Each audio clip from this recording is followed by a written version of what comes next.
하나님께서 영광 받으신 줄 믿습니다. 오늘 우리의 예배 가운데 하나님의 놀라운 은혜와 축복이 더하여 주실 줄 믿습니다. 오늘은 7교회에게 배우라 마지막 시간이고요. 7번째 교회 라오디게아 교회에 관해서 함께 나누려고 합니다. 라오디게아 지역은 상업과 그리고 금융업이 발달한 아주 풍족한 도시였습니다. 라오디게아 교회 역시 그 풍족한 도시의 성도들로 말미암아 모든 것이 갖추어진 풍성한 교회였습니다. 지금 우리 현대의 교회들과 다르지 않은 부분이 라오디게아 교회에게 있습니다. 그런데 중요한 것은 지난주에 필라델피아 교회는 자신이 적은 것을 가지고도 주님께 충성했을 때에 적은 인원, 적은 교회, 부족한 교회의 상황을 가지고도 주님을 예배했을 때에 온갖 칭찬을 다 들었던 필라델피아 교회와 다르게 모든 것을 가지고 있고 모든 것을 갖추고 있는 이 라오디게아 교회는 주님 앞에 칭찬 한마디 듣지 못하는 교회였음을 우리는 기억해야 하는 거죠. 라오디게아 교회가 착각한 것이 있습니다. 17절 첫째 줄만 같이 읽어볼까요? 17절 첫째 줄입니다. 내가 말하기를 나는 부자라 부요하여 부족한 것이 없다 하나. 나는 부자여서 부족한 것이 없다라고 생각하는 것이 라오디게아 교회 사람들의 성도들의 특징이었다는 거죠. 많은 것을 가지고 있고 그리고 모든 것을 갖추고 있는 교회. 한국 교회도 그렇죠. 세계에서 가장 큰 교회가 바로 우리 교회입니다.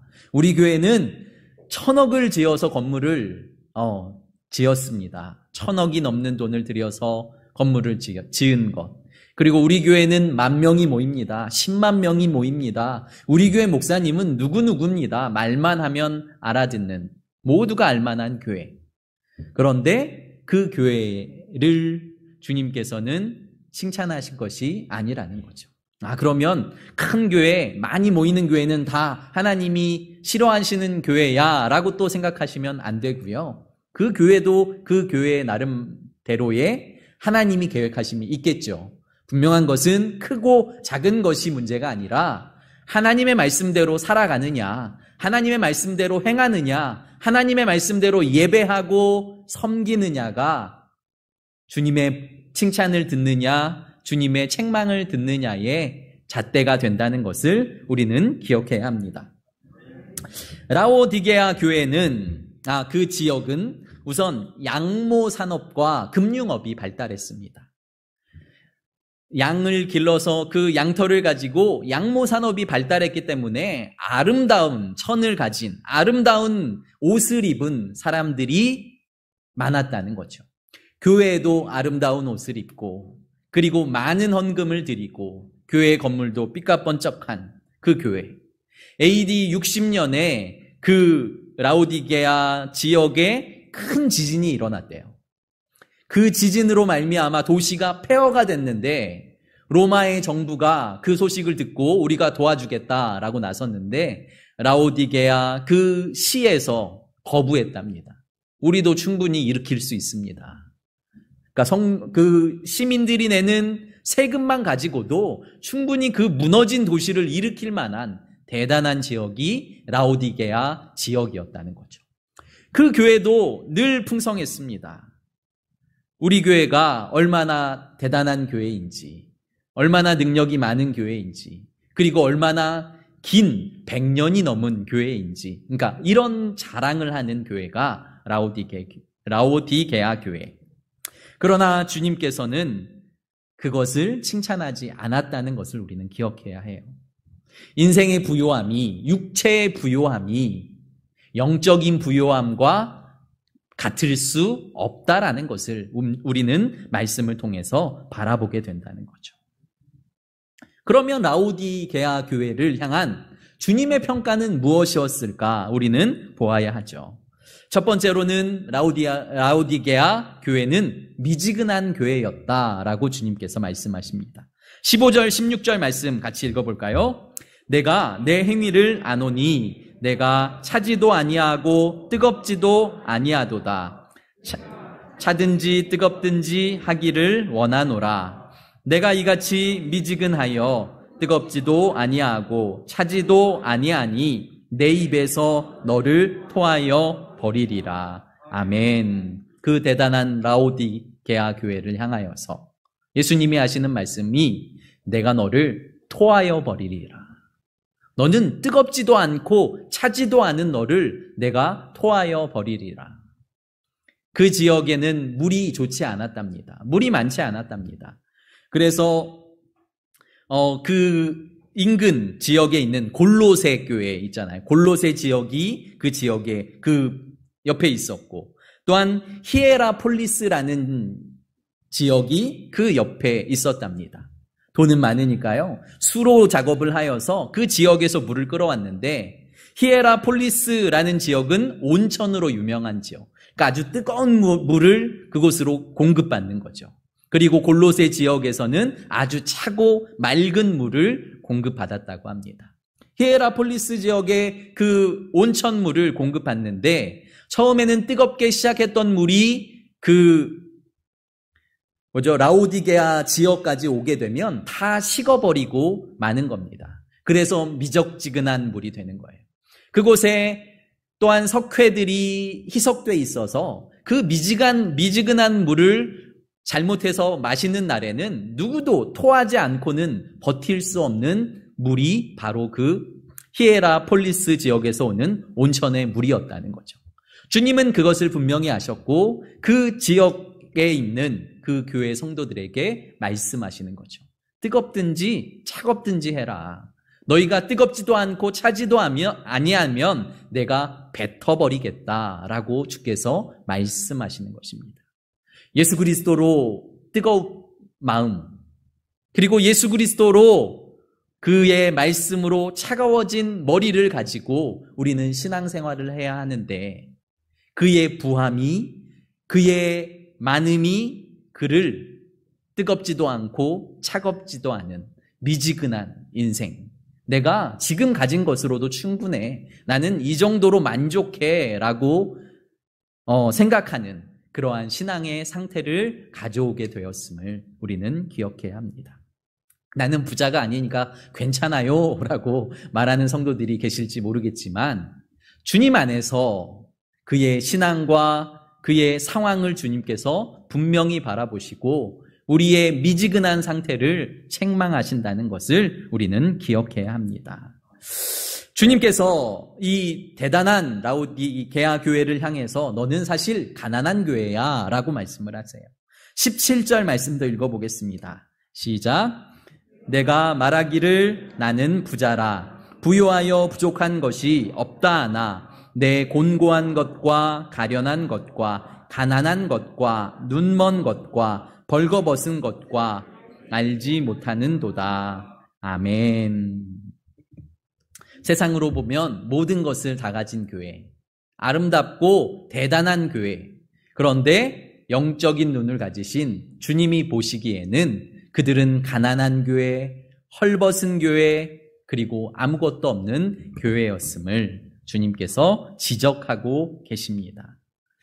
육적으로 부자인 라오디게아 교회는 영적으로는 가난한 교회였다는 거죠. 반면에 서머나 교회를 향해서 주님께서 하신 말씀을 다시 기억해 보십시오. 요한계시록 2장 9절의 말씀에 보시면 내가 내 환난과 궁핍을 알거니와 실상은 내가 부요한 자니라. 서머나 교회는 아무것도 없는 교회, 핍박이 너무 심해서 희생당하고 그리고 순교당하고 교회에 아무것도 없는 교회. 그러나 주님께서 말씀하시는 거죠. 너의 환난과 궁핍을 내가 안다. 그러나 사실 너희 교회는 부요한 교회야. 이 라오디게아 교회를 향해서는 너희가 많은 것을 가지고 있고 너희가 부하다고 자랑하고 있지만 사실 너희는 가난한 교회야. 주님께서 우리 교회를 향해서, 주님께서 우리의 신앙생활을 향해서는 무엇이라고 말씀하실지 한번 생각해 보시길 바랍니다. 우리에게는 무엇이 있는지, 우리에게는 무엇을 자랑하고 있는지, 내가 가진 물질, 내가 가진 건강, 내가 가지고 있는 배경을 자랑하고 있다면 우리도 라오디게아 교회처럼 주님 앞에 책망받을 수밖에 없는 인생임을 기억해야 합니다. 주님께서 말씀하십니다. 나에게 소망이 있다고. 내가 너를 사랑한다고. 18절 말씀입니다. 내가 너를 권하노니 내게서 불로 연단한 금을 사서 부요하게 하고 흰옷을 사서 입어 벌거벗은 수치를 보이지 않게 하고 안약을 사서 눈에 발라 보게 하라. 아멘. 사랑하는 성도 여러분, 주님께서 우리에게 권면하십니다. 이 부자인, 그러나 영적으로는 너무나 가난한 이 라오디게아 교회를 향해서 너희가 나에게서 사라고 말씀하세요. 너희가 많은 것을 가지고 있는데 너희에게 있는 것으로는 살 수 없다는 거죠. 나에게 사는데 무엇을 사라고 하냐면 불로 연단한 금. 너희에게 금부치가 많이 있지만 그것으로는 안 된다는 거예요. 나에게 불로 연단한 금을 사라고 말씀하시고요. 너에게 화려한 양모로 갖춰진 옷이 있지만 그 옷 말고 나에게 흰 옷을 사라고 말씀하고 있습니다. 너희의 지역이 안약으로 유명한 지역이어서 안약을 많이 넣고 있지만 너희의 눈이 어두워져 있다. 그러므로 나에게 안약을 사서 너희의 영적인 눈을 밝혀라 라고 주께서 말씀하시는 거죠. 그러니까 세상에 가지고 있는 것들을 말씀하시는 게 아닌 거죠. 세상의 부요함, 세상의 능력, 세상의 부귀영화를 말씀하시는 것이 아니라 나에게 있는 것을 너에게 주겠다고 말씀하시는 거예요. 주님께서 나에게 있는 것을 값없이 너에게 주겠다고 말씀하시는 거예요. 왜냐하면 값을 주고 살 수 없는 가장 귀한 것이기 때문에 예수 그리스도이고 그의 십자가이고 그의 보혈이기 때문에 값을 주고 살 수 없는 그것을 가지고 있지 않으면 부요한, 영적으로 부요한 성도가 될 수 없다라고 주님께서 우리에게 말씀하십니다. 새롭게 하소서라는 기독교 방송 아시죠? 이선수라는 에콰도르 선교사님 이야기를 제가 며칠 전에 그 간증을 들었습니다. 에콰도르 하면 남미에서 가장 강력범죄가 많이 일어나는 지역입니다. 가장 폭력배들이 많고요. 그리고 가장 살인율이 높고요. 그리고 마약과 성범죄가 가장 높은 지역이 에콰도르라는 지역입니다. 이선수라는 그 여자 선교사님이세요. 이 여자분이 남편과 함께 그 에콰도르에 들어가게 됐습니다. 이분이 결혼을 하고 아이를 낳고 얼마가 지나서 갑자기 온몸에 종양이 자라기 시작했대요.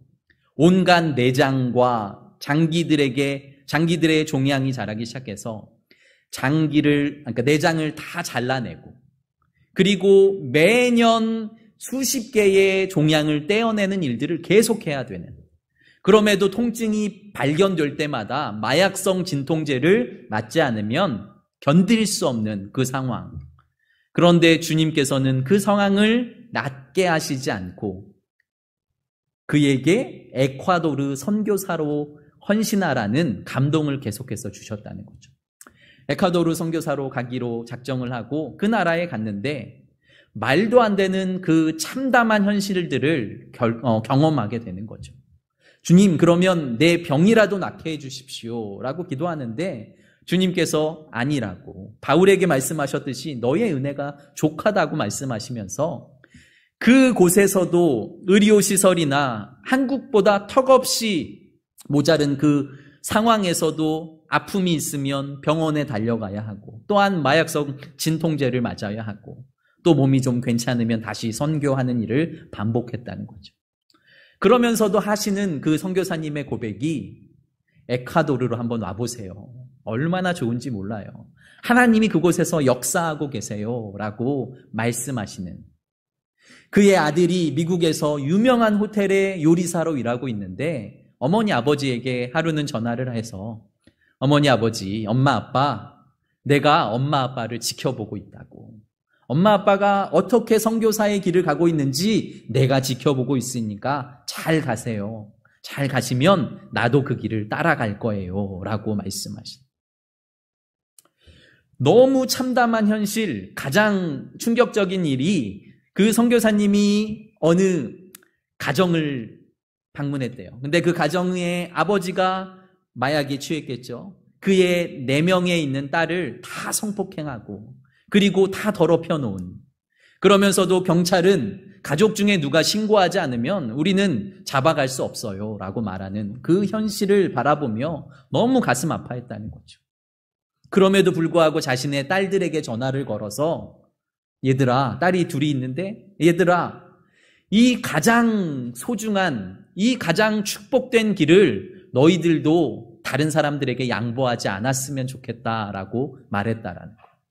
가장 성폭행이 심한 그 지역, 가장 범죄가 많은 지역, 가장 악독하기로 소문난 그 지역에서 선교하고 있는 선교사님의 입에서 자신의 딸들을 향해서 너희들도 이곳에 와서 선교사가 되었으면 좋겠다라는 소리로 그들에게 권면하는 그 소식을, 그 간증을 들으면서 참 많은 생각을 했습니다. 우리는 이 라오디게아 교회 같은 교회에 살고 있구나. 우리는 얼마든지 신앙생활할 수 있고 얼마든지 풍족할 수 있고 얼마든지 우리의 크기와 우리의 많음을 자랑할 수 있는 이 교회. 그러나 그 이선수 선교사님이라는 그 선교사님이 속한 에콰도르가 서머나 교회 같지 않을까? 필라델피아 교회 같지 않을까? 그곳에서 선교하며 죽음을 각오하고 혹은 성폭행 당할 것을 각오하면서까지 예수 그리스도를 전하며 복음을 전하는 그 상황에서도 이것이 축복이고요. 이것이 은혜입니다. 누구에게 말하는 것은 쉽지만 자기의 자녀들에게도 이곳이 축복이니까 너희들도 양보하지 않았으면 좋겠다라고 말하는 그 음성을 하나님의 음성으로 받아들이지 않으면 누구의 음성으로 받아들일 수 있겠습니까? 어저께인가 그저께 한 집사님이 그런 질문을 하셨어요. 목사님 아들 둘이 있으니까 어떤 아들이 목사님 됐으면 좋겠어요? 라고 묻는데요. 제가 당장 이야기했습니다. 자기가 원하는 대로 살게 하고 싶어요. 왜요? 이 길이 힘들거든요. 제가 이렇게 말했는데요. 그러면서 말씀을 준비하면서 그 선교사님이 계속 생각나는 거예요. 이렇게 편안하게, 이렇게 존경받으면서, 이렇게 은혜 중에 목회하면서도 나 이거 너무 힘들어서 내 자녀들은 자기들이 원하지 않는 한 내가 추천하지 않을 거예요. 말하고 있는 제 모습을 보면서. 그 말도 안 되는 죽음과 마약과 공포 가운데 주님의 복음을 전한다고 그 가녀린 여자 선교사님이 몸에 병을 가지고서도 그 복음을 전하면서 내 딸들에게도 이 길을 가게 하고 싶어요 라고 말씀하고 있는 그 선교사님의 모습을 보면서 나는 라오디게아 교회의 목회자고 그분은 서머나 교회 목회자구나 라는 생각을 하게 됐다는 거죠. 사랑하는 성도 여러분, 우리의 편안함, 우리의 많음, 우리의 부함을 자랑하는 것 주님께서 원하시지 않는다는 거예요. 언제 주님이 단 한 번도 야 우리 몇 명 모였냐? 야 우리 몇 명 나섰냐? 우리 몇 명 주님 앞에 헌금했냐? 라고 말한 적 단 한 번도 없다는 거죠. 이스라엘 백성들을 하나님이 택하신 유일한 이유는 온 세계에서 가장 형편없는 민족이었기 때문이에요. 가장 형편없는 사람들이었기 때문에 가장 적고 가장 형편없고 가장 보잘것없는 그 민족을 주님께서 세우셔서 약한 나로 강하게 하시고 가난한 날 부하게 하시고 병든 날 낫게 하시는 그 주님의 놀라운 은혜의 역사를 나타나게 하신 것이 하나님의 뜻인데요. 우리는 세상의 기준을 가지고 어떻게 하면 더 부해질까? 어떻게 하면 더 많아질까? 어떻게 하면 더 높아질까? 어떻게 하면 더 유명해질까? 이것을 위해 살아가고 있는 우리의 모습을 바라보게 된다는 거죠. 그런데도 주님은 대단하시죠. 우리를 버리지 않으세요. 19절 말씀 같이 읽어볼까요? 시작.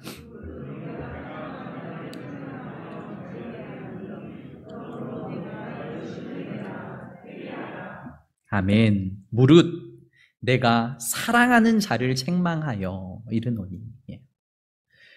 그 라오디게아 교회, 내가 능력이 있어서 부해졌어. 내가 능력이 있어서 이렇게 잘났어. 내가 능력이 있어서 내가 헌금을 많이 해서, 내가 전도를 많이 해서, 내가 이렇게 해서 우리 교회가 잘 됐어 라고 자랑하고 하나님 앞에 교만하고 있는 그 교회를 향해서도 주님은 내가 너를 사랑해서 책망하는 거야.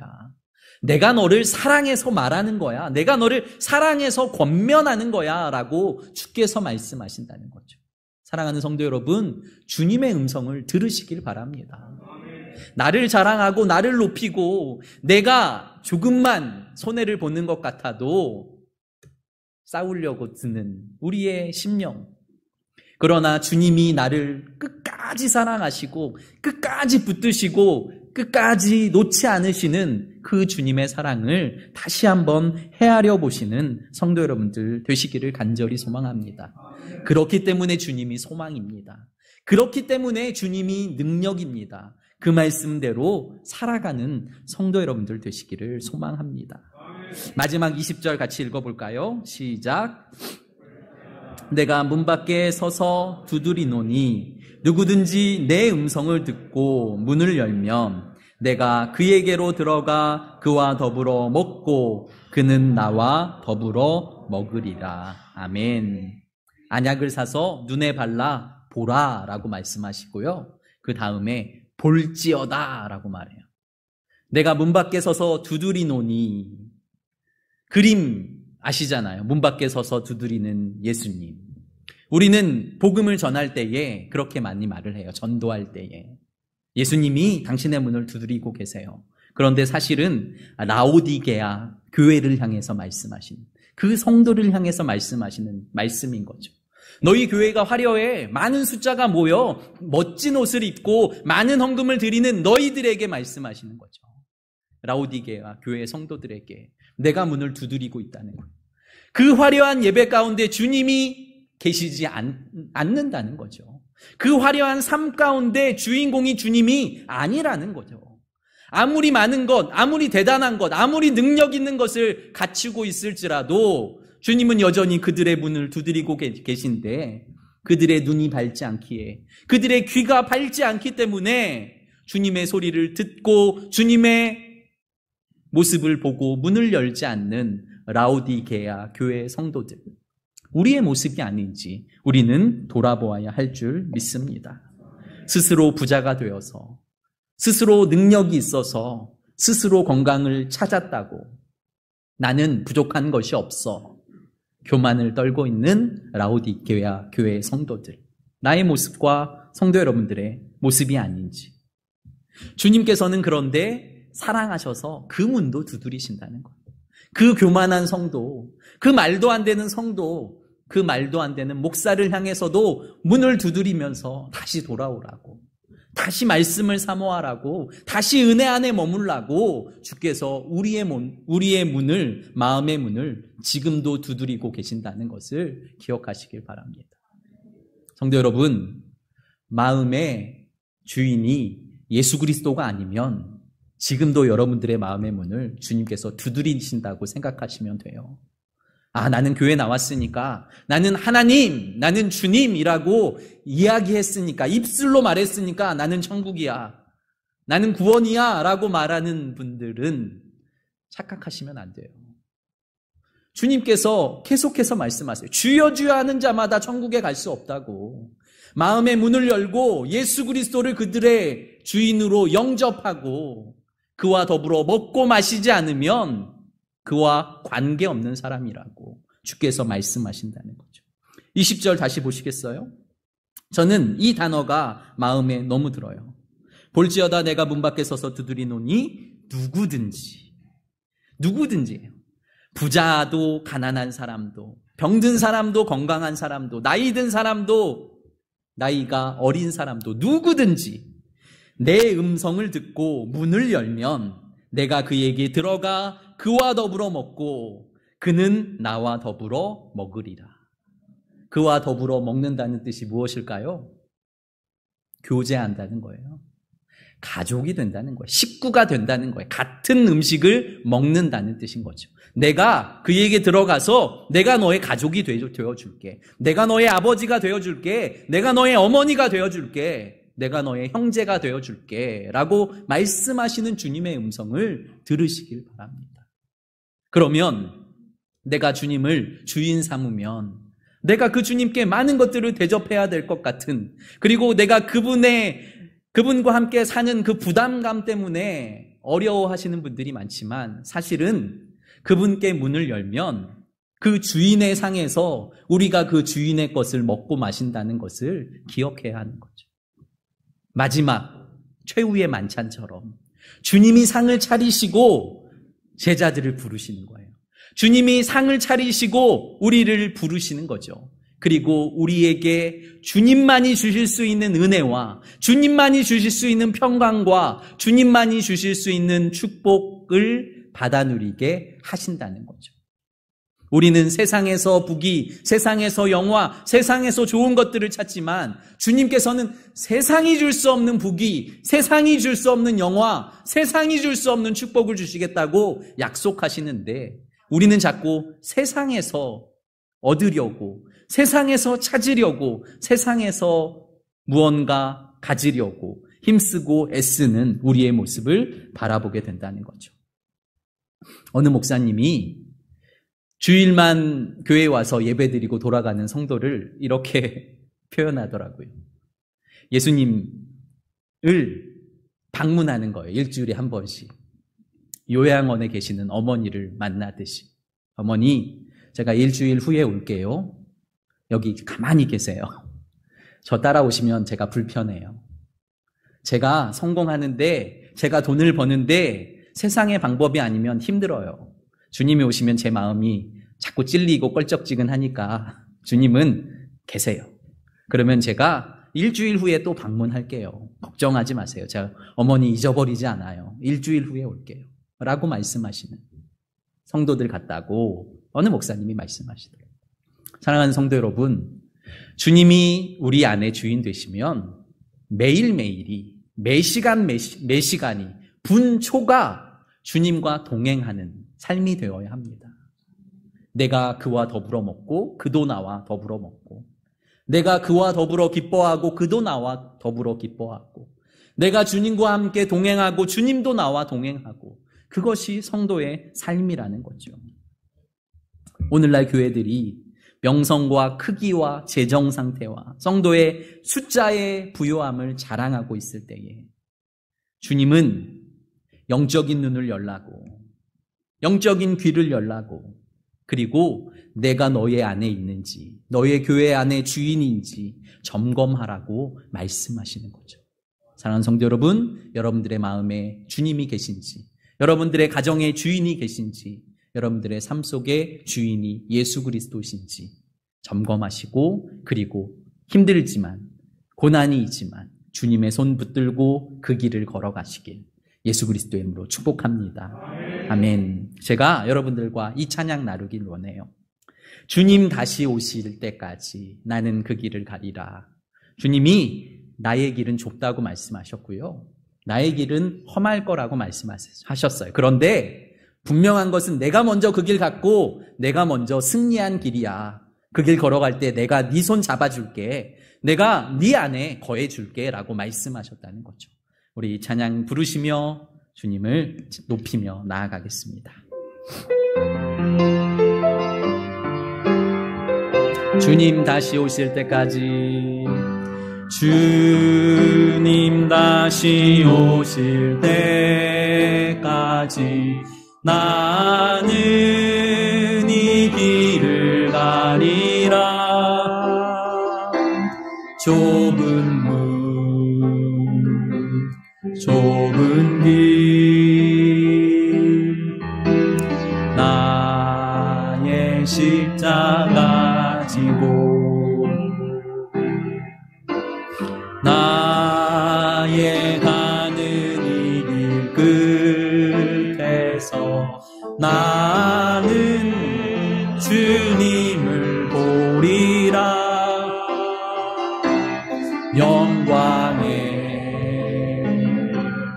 내 주님 나를 맞아주시리.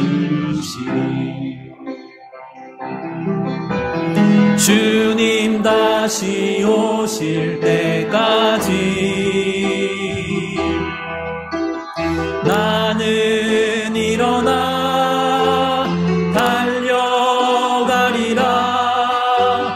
주의 영광 온 땅 덮을 때 나는 일어나 노래하리. 내 사모하는 주님 온 세상 구주시라. 내 사모하는 주님 영광의 왕이시라. 내 사모하는 주님 온 세상 구주시라. 내 사모하는 주님 영광의 왕이시라. 우리 두 눈을 감고 말씀을 생각하며 기도하며 나아갑니다. 주님, 우리의 부함을 자랑하고 있습니까? 우리의 건강함을 자랑하고 있습니까? 나에게 있는 것을 자랑하고 있습니까? 오직 주님만 자랑하게 하소서. 오직 주님만 높이게 하소서. 주님 한 분이면 충분합니다. 나의 삶에, 나의 가정에, 나의 자녀에게, 우리의 교회와 이 나라 이 민족이 주님만 사랑하게 하여 주시옵소서. 주여 한번 부르짖고 주 앞에 나아갑니다. 주여, 거룩하고 존귀하신 아버지 하나님, 우리의 마음을 돌아봅니다. 우리의 삶을 돌아봅니다. 아버지 하나님, 우리의 삶을 점검합니다. 성령이 함께 하시고 다스리소서. 은혜 주시고 함께 하소서. 역사하시고 충만케 하여 주시옵소서. 아버지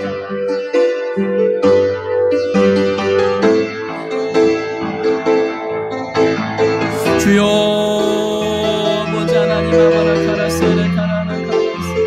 주여 다스리시고 함께 하소서. 은혜의 장주 안에 붙들소서. 생명의 주여 온전케 하신 주를 바라보게 하시고 온전히 모든 상황 가운데서 우리를 건져주시옵소서. 아버지 하나님, 주님을 예배하며 소망하오니.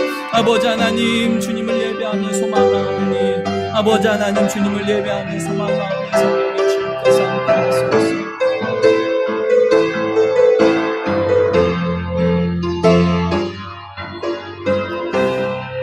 살아계신 하나님, 우리가 일주일에 한 번 아니면 일주일에 두 번 주님 앞에 나와 예배하는 것, 주님을 경배하는 것 외에 세상 사람들과 다르게 사는 것이 무엇입니까?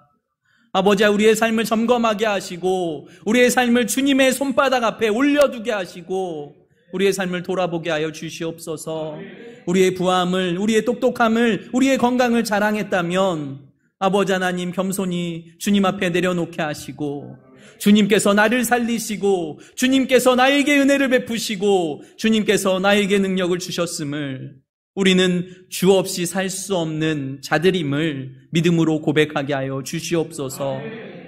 우리의 마음의 문을 두드리시는 주의 음성을 듣게 하시고 우리 교회의 문을 두드리시는 주님의 음성을 우리가 듣게 하여 주셔서 세상의 부귀영화를 자랑하는 것이 아니라 오직 주님을 나의 마음속에 모시고 주님과 더불어 먹고 주님과 더불어 기뻐하며 감격하게 하여 주시옵소서.